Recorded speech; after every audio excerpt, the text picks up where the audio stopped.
Hello, innovators. I'm Todd Wyant, and welcome to the Bridging the Gap podcast presented by Applied Software Greatech Group. You're invited to join our conversation to model the future of construction innovation and the digital transformation adventure of this great industry. We recorded this conversation live at the Advancing Preconstruction show in Denver, Colorado, with Devin Sherman, VP of Preconstruction at Lee Lewis Company. Hope you enjoy the conversation. What brings you to Advancing Precon here? So brought my team here with me, just here trying to sharpen our skills, see what's out there. You know, there's lots of new cutting edge technologies, or so they say. Yeah. So just kind of trying to come out here and see what they've got on the market and see how we can just continue to stay on top of our game. Yeah. So nice. How'd you get started in the construction industry? So my family, I grew up in construction. My dad had his own subcontracting company. And so I started working at a very young age. I won't say it, just, child labor laws or whatever, but don't incriminate yourself. Yeah. Okay. Well, love you, Dad. But started working in construction with him, just kind of grew to know it, love it. Ended up going to school for construction engineering. Graduated with my construction engineering degree. And then while I was actually studying construction engineering, I had gotten offered a internship with Lee Lewis Construction. It's who I'm still with today. Mm-hmm. And so worked with them through school, and they offered me a position out of school, and the rest is kind of history. Just jumped straight into the profession and really love it. Yeah. Nice. What do you think has been one of the most significant changes over the last several years here? For construction in general, well, it's technology. I mean, I remember whenever I first started, and I was blessed to learn under a bunch of, the older generation guys. Some of the guys I learned under fought in World War II.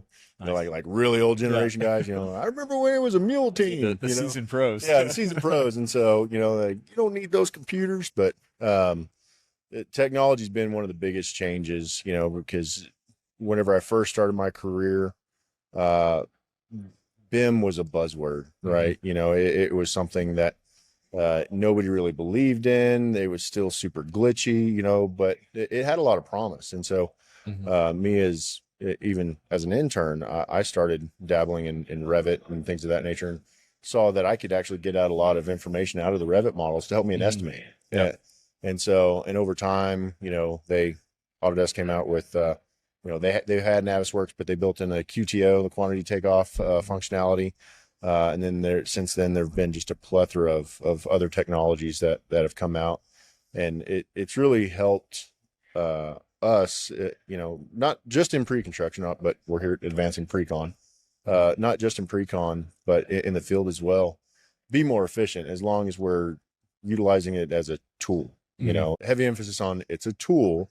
It's not a all-in-one solution, and that's where a lot of people, I've seen a lot of pitfalls for individuals thinking that technology, it's the end-to-end solution. No, it's still just a tool.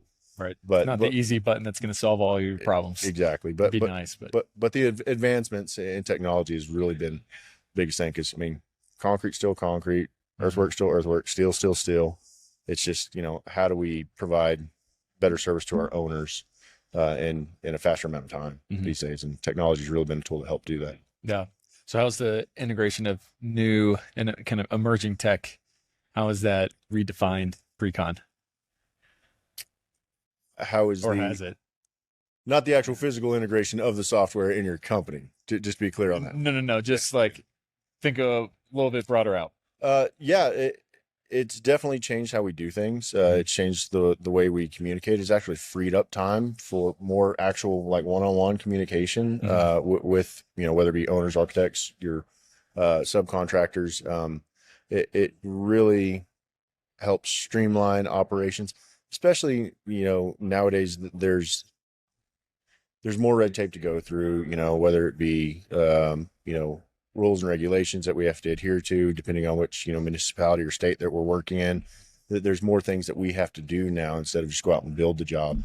And so the technology is allowing us to get through that a lot quicker, so that again we can focus on doing what we're primarily hired to do, and that's build the job, right?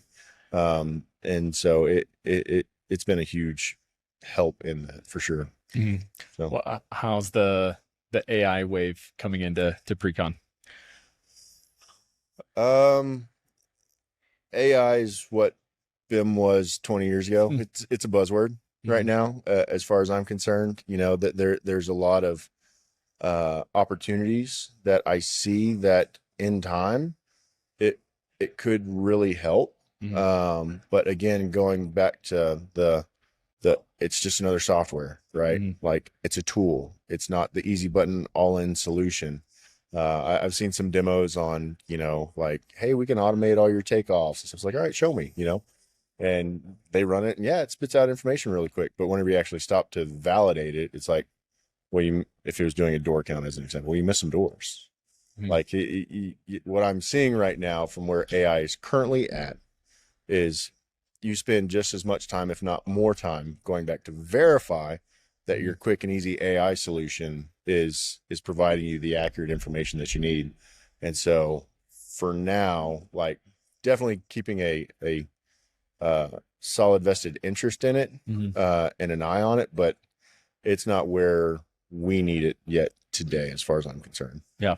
Do you see that changing over the next 2, 3, 4 years? Absolutely. I mean, it's technology. It continues to improve. AI, artificial intelligence, it's continually learning. Mhm. The more data it gets and digests, the better it's going to get. So, yeah, absolutely. I mean, I definitely see a world where AI is going to provide beneficial solutions for us in pre-construction and even in construction. It's just not yet. Mhm.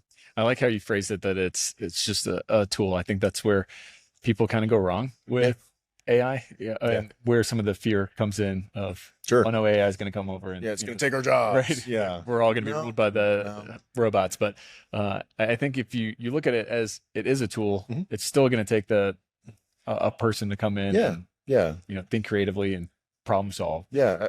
At the end of the day, in construction, with all of our software tools, and I tell my team this all the time, again, it's just a tool. It doesn't relinquish the responsibility for us to still know how to build a job. Mhm. Like it's a tool to help us, whether it's help expedite the pre-construction efforts or out in the field, the actual construction efforts. It's a tool to help us provide a higher level of quality and service to our owners, whether it be getting it done quicker at a higher level of quality, a better price, whatever it is. It's a tool to aid that. Mhm. Yeah. So kind of shifting into the pre-con process itself, Mhm. what are some of the biggest challenges and hurdles that you face right now?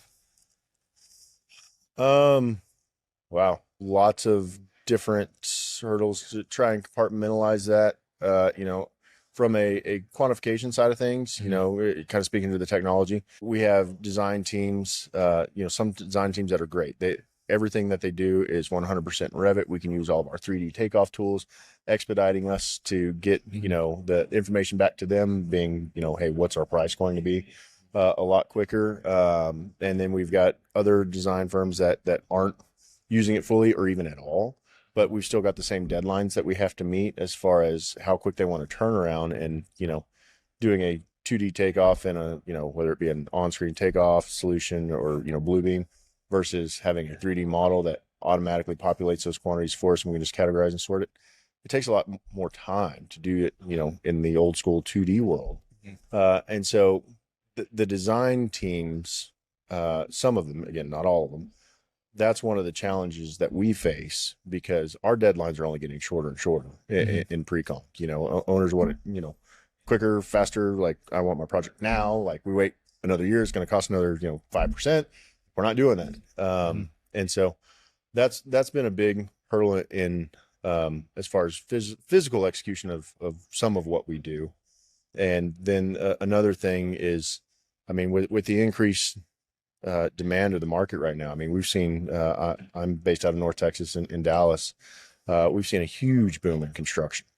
And so one of the challenges that we face in pre-construction is finding enough qualified subcontractors that can handle the amount of work that's out there. Because, I mean, all of our guys that we've done work with, for 40 years that are great partners of ours, I mean, we've more or less tapped them out and we still got work coming, and so And at the same time, the influx of qualified individuals coming into the subcontracting market seems to be dwindling. I actually had a seminar that I was talking about earlier yesterday, and I found a pretty interesting analytic. The Bureau of Labor for the federal government, they did a study, and in 2001, there was approximately 70,000 new construction companies started in 2001.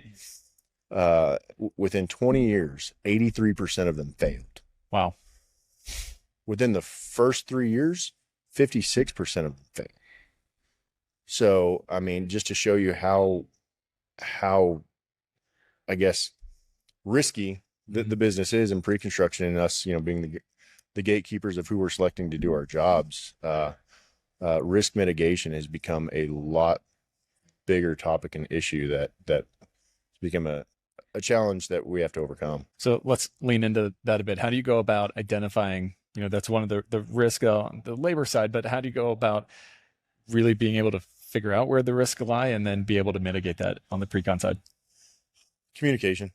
I mean, we really consider our, subcontractors, they're our trade partners. We communicate with them daily. We're talking to them, we're texting them, because us as a general contractor, we know not to be dangerous, about their respective divisions. I'm not a structural engineer. I'm not a mechanical engineer. I can't go tell my HVAC contractor, no, that unit's not pulling up BTUs. You're going to have to upsize that. Yeah. And so talking to them and understanding, hey, what are we seeing, specifically on the material side of things? Like, are there delays coming? Is there material shortages specifically? Are we running short on copper and it's not allowing, them to build the condenser? So can we get the units up front? We can put the condenser in later. Figuring out all those solutions has been an added challenge that we've seen with the market. And then the labor, I don't know how we fix the labor. There's lots of ideas out there, implement more trade schools, don't really push kids in high school, don't push them all to go to college. Like, not everyone's college material. Go to a trade school, find out what you're, good at and what your heart's in, and go that route. Maybe, I don't know. It's a significant need for labor out in the field. And whenever I say labor, not just from the laborer side of things, foremen, superintendents, the people that want to be on the job site, boots on the ground, running the jobs, from both the general contractor level and the subcontractor level. It's a significant item that's in definite demand. Yeah. So, and I don't have the answer on how that's going to fix. I wish I did. Yeah. If there's no quick answer on that, it's a big soapbox topic of mine, so I won't get too much on my soapbox. But I think that there's a huge marketing problem in construction that we don't tell the story of what's happening in this space, and we leave it up to other people. And there's a lot of misconceptions about construction. Yeah, it's not a sexy job. We need to make construction cool again. Let people know there's a ton of opportunities and a ton of career paths in construction, and a lot of money to be made. But people don't know about it. Well, and something that's, I mean, for me, one of the reasons that I got in, well, a couple of the reasons that I got into construction, I always knew I wanted to be a family man, and I wanted to be able to take care of my family, And so what is one of the most stable economic environments that you can work in, regardless of how the economic environment is, good. And it's construction. You think about, go back all the way to the Great Depression. Right. What happened whenever our economy went broke? The government instituted a bunch of construction programs to employ a bunch of people. Right. Did the government go out there and be the construction managers themselves? No, they hired construction companies to help do that. They, flooded dollars into that to help get people to work. What happens whenever the economy is booming? The private sector blows up. Right. Everybody wants to build something. They want to build an apartment. They want to build something that's going to make them money. And so, it's much more stable than maybe, even the software industry, tech industry, I've heard it's pretty volatile. Boom and bust. And so, and then at the same time, for me, it's really rewarding because at the end of the day, you've got something tangible, that you had a hand in building that could very well outlive you. I mean, it'd be something that, your kids are telling your grandkids or your great grandkids, hey, yeah, your great grandpappy, he built that. Yeah. And so there's a certain level of pride that you get in knowing that you're literally leaving your mark on the world. Yeah, for sure. Yeah, for sure. So bringing it back into advancing pre-con, Mhm. what do you think is going to be the main topic of conversation next year in 2025? Probably still AI. Yeah, I mean, it's not as prevalent right now here at this conference. I mean, there are some talks on it, but I think companies are going to be pushing AI, and again, like I say, it's going to be a little bit better next year. Mhm. It'll be a little bit better than next.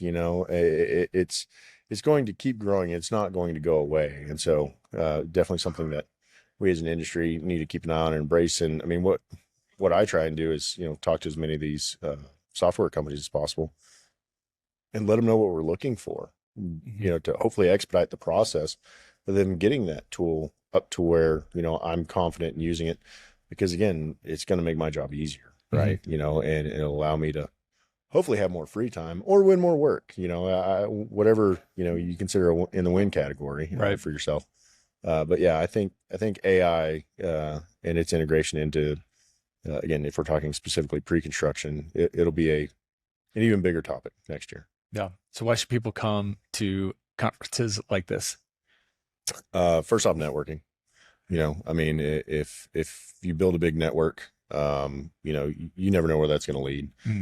Hey, I met so-and-so and they have connections with, this manufacturer, and maybe I have a job right now that I'm having issues with that specific manufacturer that, I can talk somebody to, at the top of the chain there. It's great. In addition to that, just the educational factor that this whole thing brings. I mean, they've got a lot of great seminars and kind of open forums that you can come and talk to people in the industry across the nation, actually across the world. I mean, there's some individuals from Europe here that I've met. There's some individuals from Canada that I've met. And it's really interesting to see what other people are doing in different regions, because I'm guilty of it. I'm, again, in the Texas market, and I don't know a whole lot other than the Texas market. And for us to think that what we're doing is, this is the right way to do it, this is how we, doesn't mean that somebody else has maybe figured out a better way to do what we're trying to achieve. Right. And so just to have those conversations in that networking process, just to better our skills and better our craft, is one of the largest benefits that I see from this type of function. Yeah, I totally agree on hearing the different perspectives. I think is just so valuable, because there's so often, you'll hear somebody say something that you're facing with all the time. And you're like, I never thought of it that way. Yeah. That's an interesting point. You just changed how I'm going to look at it. Or like they say something and you're like, oh, that's stupid, but it makes you think of a point that you didn't think of before. So yeah, absolutely. Hearing all that is awesome. So as we start to kind of wrap up, couple rapid fire questions for you. The phrase modeling the future, what does that kind of bring up in your mind? Modeling the future to me is, first thing that comes to mind is training the future individuals that are going to, carry the torch. If we're not modeling the future as far as investing ourselves and our current knowledge into the next generation, we're not really modeling the future. We're inhibiting the future. And so there's a lot of young, great minds that, similar to we were talking about networking here, people with different perspectives. The younger generation is the future, and by bringing them in sooner and start that mentorship with them, we as, the old guard, working our way out, really setting them up for success and the betterment of our society. That's what comes to mind when we say modeling future to me. Yeah. So I like it. What does innovation mean to you?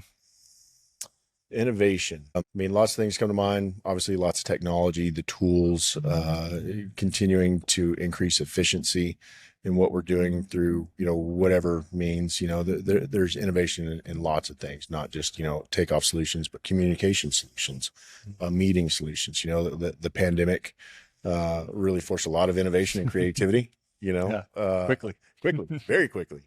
And so it's innovation is just continuing to better literally every aspect of what we do, even some of the kind of seemingly basic things, to better our overall product that we're giving to our owners. Yeah. Well, how do people connect with you or find out more information? So if you want to get in contact with me, you can email me. My email is dsherman@lelos.com. If you want to check out our company, it's www.lelos.com. We've got a lot of great opportunities out there. If anybody's looking for a job, especially on the field, kind of like we talked about, hit us up on our website. Yeah. Nice. Well, final question for you. If I could give you all construction power, you could snap your fingers and innovate one thing, what would you pick to innovate? Manufacturing process. How so? Across the board, just change. I think our manufacturing process needs to be innovated to expedite getting us the equipment that we need, because that is the biggest holdup that we're seeing. We're usually seeing, I mean, a lot of our manufacturing plants, they're outdated. That, you know, there's no adage. Don't be too busy to get better. You know, and a lot of these manufacturing plants, they're behind, you know, and they're from the pandemic, they can't catch up. I mean, they've been operating at 100% max capacity, meaning they have no room to increase. So there needs to be innovation there. That way, whenever there are periods like this, that, you know, an increased demand does occur. Right now, our owners are paying for it, you know, and to me, that's not fair. You know, it is capitalism, right? But if we were to focus our energy on manufacturing, it would definitely help the construction industry for sure. Nice. Well, Devin, thanks so much for taking the time. Absolutely. Joining the show. Thanks. Appreciate it.